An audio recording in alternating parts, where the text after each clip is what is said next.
Hello everyone and welcome to radio LJ. આજે હું કૌશલ મહેતા આપણા તરફથી એક ખાસ મહેમાનને હું ઇન્વાઇટ કરી રહ્યો છું, ફાલ્ગુની જોશી મેડમ. નમસ્તે. Falguni madam is a renowned environmentalist અને આજે આપણે રેડિયો દિવસના નિમિત્તે એક ખાસ પ્રોગ્રામ કરી રહ્યા છે, જેમાં આપણે ખાસ કરીને એ વસ્તુનો કવર કરી રહ્યા છે કે જે રેડિયો છે એ ફક્ત એક સંગીત સાંભળવાનું કે એક એન્ટરટેનમેન્ટનું જ માધ્યમ નથી, એ સાથે સાથે એજ્યુકેશન અને એનલાઇટનમેન્ટનું પણ એક માધ્યમ તરીકે કામ કરી શકે છે. એ સામાજિક ફેરફાર પણ કરાવી શકે છે અને એ રીતે જ આપણે ઘણા બધી વસ્તુઓ જે છે કે જે સમાજમાં જાગૃતતા લાવવા અને બધા માટે પણ આપણે રેડિયોનો ઘણી રીતે ઉપયોગ થાય છે અને એ વિશે આપણે થોડીક વધારે માહિતી મેળવીશું ફાલ્ગુની મેડમ પાસેથી. Ma'am, welcome to radio LJ. Thank you so much કૌશલભાઈ. સૌપ્રથમ તો રેડિયો એલજેને શુભેચ્છાઓ કે અપના રેડિયો અપની આવાઝ. અને આજે આપણે વાત કરવાના છે, રેડિયો ડે છે આજે, વર્લ્ડ રેડિયો ડે, એના સંદર્ભમાં જ વાત કરવાના છે. તમે જેમ કહ્યું કે રેડિયો માત્ર મનોરંજનનું સાધન નથી, માત્ર ગીતો સાંભળવા માટે નહીં, પણ ઘણીવાર આપણા ત્યાં આવતા કુદરતી આફતોની વોર્નિંગ માટે મદદરૂપ થઈ ચૂક્યું છે. એના ઉદાહરણો પણ છે. આપણા શૈક્ષણિક જે માહિતી છે એને પ્રસારવા માટે પણ. અને આજે મને વાત કરતાં આનંદ થાય છે કે આ વખતની વર્લ્ડ રેડિયો ડેની થીમ જે છે એ આજનો જે સૌથી મહત્ત્વનો પડકાર છે દુનિયા સામે, ક્લાઇમેટ ચેન્જ, એના પર છે. એટલે પ્રમોટિંગ ક્લાઇમેટ એક્શન, આ થીમ સાથે આ વર્ષનો રેડિયો દિવસ ઉજવાઈ રહ્યો છે. અને મને આનંદ છે કે આજે આપણે બંનેને વાત કરવાનો મોકો મળ્યો છે રેડિયો એલજે માટે. તો આઈ થિંક આ વાતની શરૂઆત કરવા માટે અને મને બોલાવવા માટે આપનો આભાર. મેડમ, આપણે સૌપ્રથમ આપણે વાત કરીએ તો આ રેડિયોનો કઈ રીતે આ વસ્તુમાં ઉપયોગ થાય છે, ક્લાઇમેટ ચેન્જ, પહેલાં તો ક્લાઇમેટ ચેન્જ શું છે એના વિશે આપણે થોડુંક માહિતી મેળવીએ. ક્લાઇમેટ ચેન્જ આજે સૌનો જાણીતો શબ્દ થઈ ગયો છે. એટલે કદાચ આબોહવા પરિવર્તન, મોસમ પરિવર્તન, જલવાયુ પરિવર્તન, આવા જુદા જુદા નામે આપણે આ વાતને ઓળખીએ છીએ, આ મુદ્દાને ઓળખીએ છીએ. પણ એની અસરો કેવી રીતે આપણે જોઈ શકીએ છીએ? આપણા ત્યાં, હું ને તમે સ્કૂલમાં હતા ત્યારે એક નાનકડી વાત ભણાવવામાં આવતી હતી કે આપણા ત્યાં ભારતમાં 3 મુખ્ય ઋતુઓ છે: ઉનાળો, શિયાળો અને ચોમાસું. અને 4 મહિના દરેક ઋતુને આપવામાં આવ્યા હતા. આજે આપણે જોઈએ એટલે મને લાગે છે આપણે બધા જ જોઈએ છીએ કે ઉનાળો કેટલો લાંબો રહે છે, શિયાળો કેટલો લાંબો રહે છે. એટલે ઋતુઓની અનિયમિતતા એ ક્લાઇમેટ ચેન્જનું એક બહુ દૃશ્યમાન અસર આપણા સામે દેખાઈ રહી છે. બીજી અસર છે કે જે સમુદ્ર સપાટી વધી રહી છે, હિમશિલાઓ પીગળી રહી છે અને એના કારણે ભૌગોલિક ફેરફારો જે દેખાઈ રહ્યા છે એ ઘણા વધારે છે અને એની અસર બહુ લાંબા સમય સુધી અને વધારે કોમ્યુનિટી સુધી થઈ રહી છે. એટલે આપણે વૈશ્વિક લેવલે વાત કરીએ તો ક્લાઇમેટ ચેન્જની અસરથી નાના ટાપુ દેશો જે છે એ પોતાનું અસ્તિત્વ ગુમાવવાના ભય હેઠળ જીવી રહ્યા છે. બાયોડાયવર્સિટીની વાત કરીએ તો ઘણી વનસ્પતિ અને ઘણા પ્રાણીઓનું અસ્તિત્વ જોખમમાં છે. ક્લાઇમેટ ચેન્જની અસર, જે મેં તમને કીધું, ઋતુઓની અનિયમિતતા. આપણે ત્યાં માવઠું આવતું હતું, પણ વર્ષમાં એકાદ વાર, 2 વર્ષમાં એકાદ વાર માવઠું થાય અને ત્યારે ખેડૂતોનો પાક થોડું નુકસાન થાય તો આપણે એને કુદરતી મરજી સમજીને નિભાવી લેતા હતા. પણ આજે સ્થિતિ એવી છે કે કુદરતી ફેરફારોના કારણે આપણા આર્થિક સામાજિક અસરો વધી રહી છે અને દરેક ક્ષેત્ર સુધી વધી રહી છે.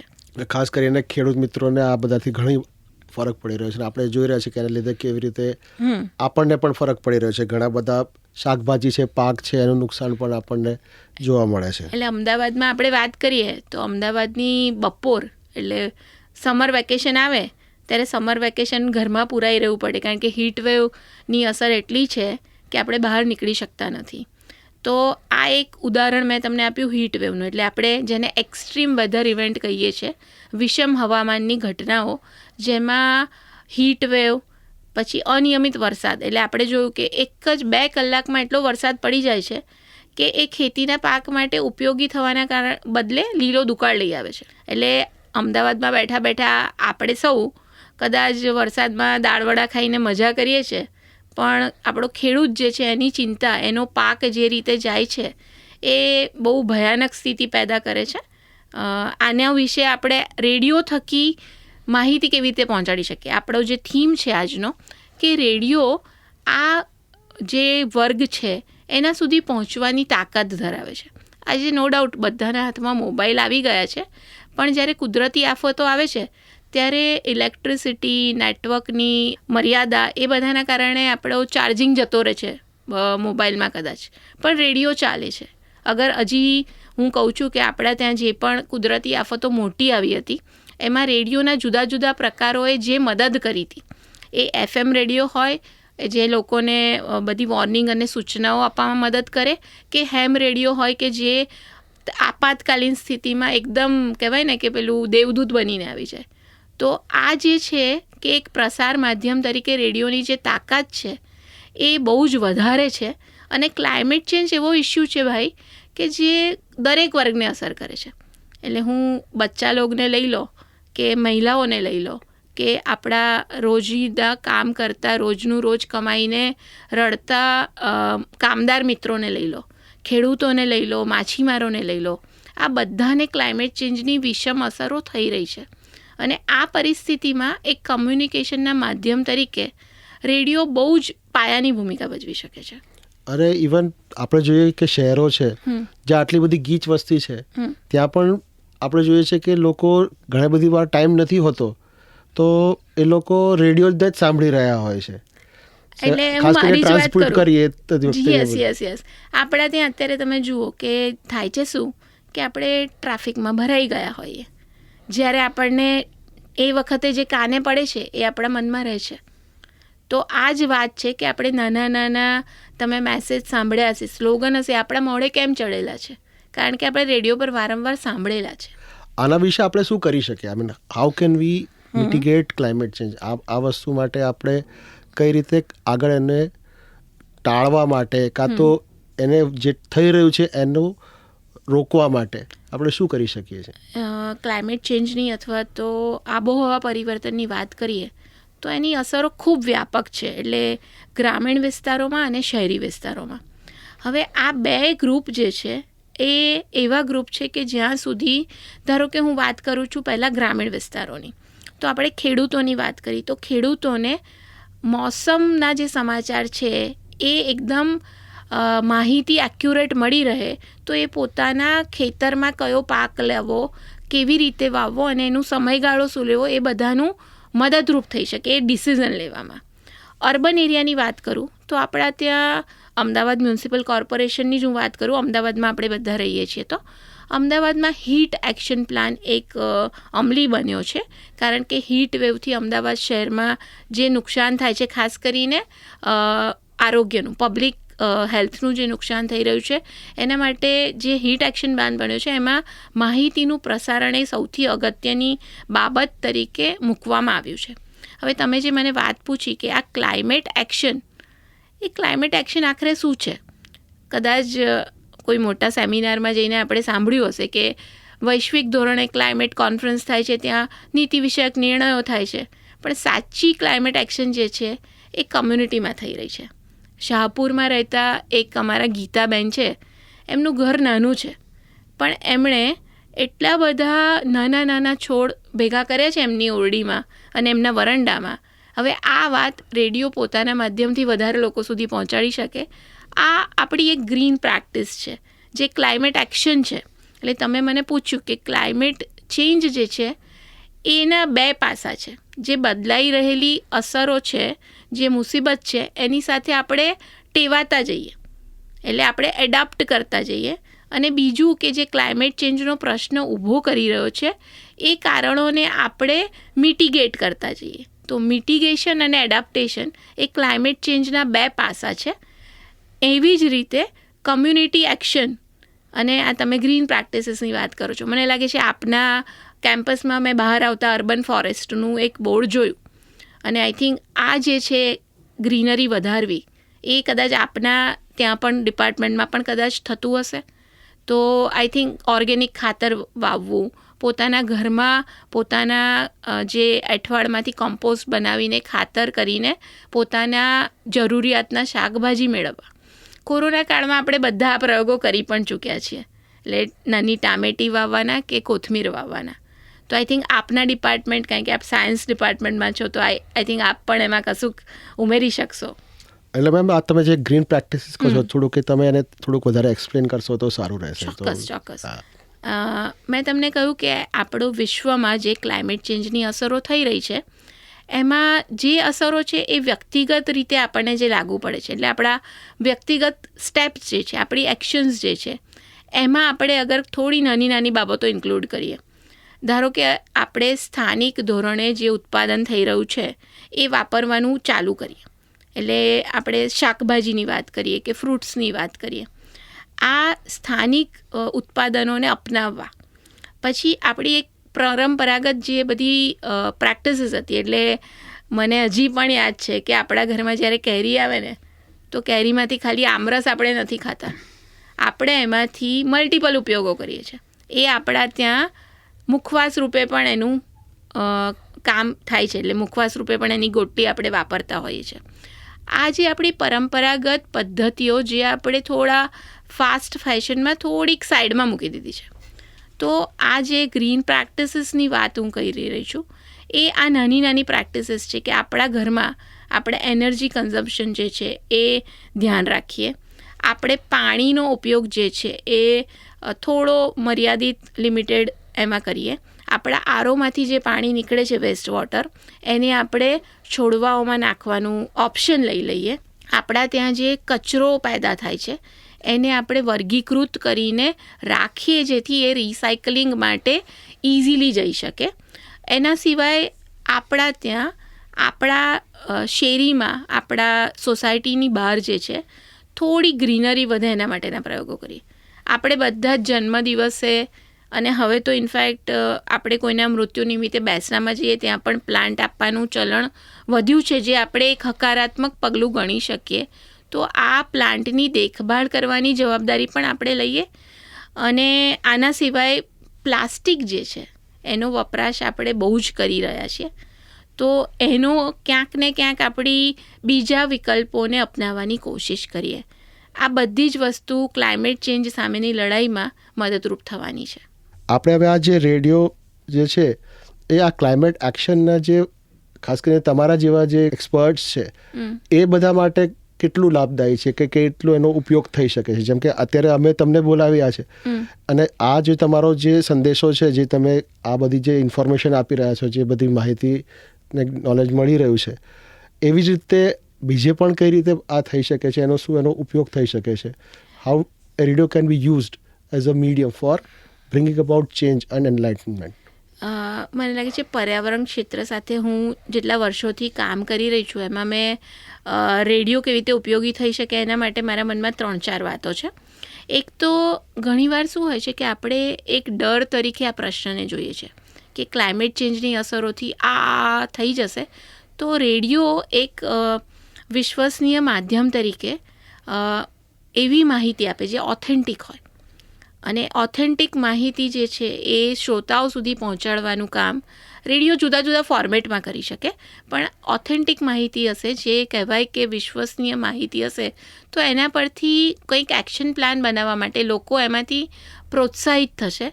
બીજું ઓપ્શન છે કે જે પ્રયોગો થઈ રહ્યા છે, આપણે ગ્રીન પ્રેક્ટિસીસની વાત કરી, એવા લોકો જે પોતાના વ્યક્તિગત રીતે પોતાની સંસ્થા દ્વારા પ્રયોગો કરી રહ્યા છે, એના કેસ સ્ટડીઝ અથવા તો એની સ્ટોરીઝ જે છે અગર રેડિયો પોતાના કાર્યક્રમમાં સામેલ કરે તો આ એક મોટું કોન્ટ્રીબ્યુશન થશે. ત્રીજો પોઈન્ટ એ છે કે જ્યારે કોઈક એવી સિચ્યુએશન થાય છે જેમાં વોર્નિંગ અને સૂચનાઓ આપવાની જરૂર પડે છે, ધારો કે હું ક્લાઇમેટ ચેન્જના સંદર્ભમાં કહું તો એક્સ્ટ્રીમ વેધર ઇવેન્ટ, જ્યારે કોઈ વાવાઝોડું, સાયક્લોન આવી રહ્યું છે અને એમાં તમારે કઈ કાળજી લેવી જોઈએ, એને લગતા મેસેજીસ, એને લગતી વોર્નિંગ અને સૂચનાઓ આપવામાં રેડિયો એક બહુ મહત્ત્વની ભૂમિકા બની શકે. અને ચોથી વાત મારે કરવી છે કે રેડિયો આજકાલ યુથનું બહુ ફેવરેટ છે, અને યુવાનોને છે ને હું ક્લાઇમેટ એક્શનમાં એક બહુ મહત્ત્વપૂર્ણ ભૂમિકામાં જોઉં છું. યુવાનો એટલે આપણી ફ્યુચરના જે નીતિ નિર્ધારકો બનવાના છે, એમના માટે રેડિયો અને ક્લાઇમેટ એક્શન માટે એનો રોલ, એટલે યુવાનોની ભૂમિકા હું જોઉં કે ક્લાઇમેટ એક્શનની જે મશાલ છે ને આ યુવાનો આગળ લઈને જવાના છે. એટલે યુવાનો પોતાની આસપાસ જે જોઈ રહ્યા છે, આસપાસ જે થઈ રહ્યું છે એને નોટિસ કરી રહ્યા છે. અને આપણે એક શૈક્ષણિક સંસ્થામાં બેઠા છીએ ત્યારે મારે યાદ કરવું પડશે કે સુપ્રીમ કોર્ટે MC મહેતાના કેસમાં ભારત સરકારને ગાઈડલાઈન આપી હતી, માર્ગદર્શન આપ્યું હતું કે પર્યાવરણ શિક્ષણનો વિષય જે છે એ શાળા કોલેજોના બધા જ અભ્યાસક્રમોમાં દાખલ કરવામાં આવે. એના ભાગરૂપ આપણા અંડર ગ્રેજ્યુએટ કોર્સિસમાં એન્વાયરમેન્ટલ સ્ટડીઝનો સબ્જેક્ટ આપણા LJમાં તો ભણાવવામાં પણ આવે છે. અને મને તક મળી છે આપના વિદ્યાર્થીઓ સાથે એ વિષયની વાત કરવાની. તો મને કહેવું છે કે આ પર્યાવરણ શિક્ષણનો જે વિષય છે એ વિદ્યાર્થીઓ જે શીખી રહ્યા છે, જેમાં એક ભાગ ક્લાઇમેટ ચેન્જની માહિતી પણ છે, તો આ એમના માટે ખાલી એમના અભ્યાસક્રમના કોઈ વર્ષનો વિષય નથી. આ લાઈફના સિલેબસનો સબ્જેક્ટ છે. તો આ લાઈફના સિલેબસનો જે સબ્જેક્ટ છે એ સુપ્રીમ કોર્ટના ગાઈડન્સથી બધા અભ્યાસક્રમોમાં સામેલ થયું છે અને યુથ આ માહિતી જાણી રહ્યા છે. પણ થઈ શું રહ્યું છે કે આ માહિતી ખાલી એક્ઝામ પેપરમાં લખવા માટે નથી, આપણી જિંદગીને આગળ વધારવા માટે, આપણી જિંદગીને વધારે સારી બનાવવા માટે ઉપયોગી છે. એટલે ટેકનોલોજીના વિદ્યાર્થીઓ હોય જે ક્લાઇમેટ ચેન્જની અસરોને કેવી રીતે ઓછી કરી શકાય એના માટેના નવા નવા પ્રોજેક્ટ બનાવી શકે, આ અભ્યાસક્રમના ભાગરૂપે. જે લિટરેચરના સ્ટુડન્ટ છે એ લોકો આ માધ્યમનો ઉપયોગ કરીને, પોતાની ભાષાનો ઉપયોગ કરીને વધારે સારી સૂચનાઓ, આ વિષય અંગેની માહિતી વધારે સારા ફોર્મમાં જાય એની કોશિશ કરી શકે. એટલે હું યુવાનોની ભૂમિકા ક્લાઇમેટ એક્શનમાં શું હોઈ શકે એની વાત થોડી વિસ્તારથી કરી રહી છું. પણ મને તમે છૂટ આપી છે એનો આનંદ છે કે મને થોડી છૂટ લેવા દીધી છે. ક્લાઇમેટ એક્શન માટે યુથની ભૂમિકા બહુ જ ઇમ્પોર્ટન્ટ છે, પણ સાથે સાથે એજ્યુકેશન અને માધ્યમો એ બે એવા ટૂલ છે જે યુવાનોને આ મેસેજ જે છે, આ સંદેશો જે છે એ વધારે લોકો સુધી પહોંચાડવામાં મદદ કરશે. એટલે મારે બધા LJનો રેડિયો LJ સાંભળતા યુવા મિત્રોને અપીલ પણ કરવી છે કે કન્ટેન્ટ ક્રિએશન છે એ કન્ટેન્ટ ક્રિએશનની તમારી સર્જનાત્મકતા તમે ક્લાઇમેટ ચેન્જની સમસ્યાને વધારે લોકો સુધી પહોંચાડવા માટે, એના ઉકેલોની વાત વધારે લોકો સુધી પહોંચાડવા માટે શરૂ કરો. તમારા મનમાં જે પણ સ્ટોરી ટેલિંગ આઈડિયાઝ આવે છે, તમારા મનમાં જે પણ ડિસ્કશન ફોરમના આઈડિયાઝ આવે છે, જે પણ ગ્રાસરૂટ એક્શનના આઈડિયાઝ આવે છે, એને એક્ટિવેટ કરવાનું ચાલુ કરો.